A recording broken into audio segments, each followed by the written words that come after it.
North Cotabato nakaalerto matapos ang kaguluhang naganap sa Maguindanao. Ang buong ulat ihatid naman sa atin na aming kasama si Pengalinyo ng Radyo ng Bayan Davao.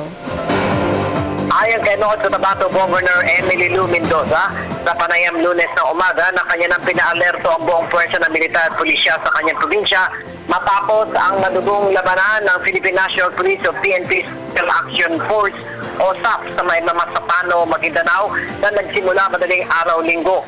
Anya na namaga na ito sa kanyang mga kababayan at mga lokal na opisyal sa North Cotabato na tumulong sa pagmamanmaan sa kanilang mga lugar para agad masugpo ang masamang balak na masasamang elemento na nais guluhin ang kanyang probinsya na nagtatamasa na ng tahimik na ay sa lugar.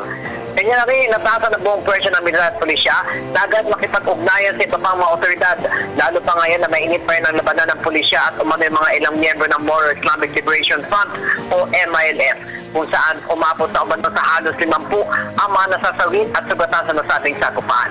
Unang pumasok sa baluarte umano ng MILF ang tropa ng SAF-PNP dahil may huhulihin umano itong isang wanted na miyembro umano ng Al-Qaeda at dito nagsimula ang bakbakan. Para sa Telebisyon ng Bayan, Pengalinyo, Radyo ng Bayan, Davao.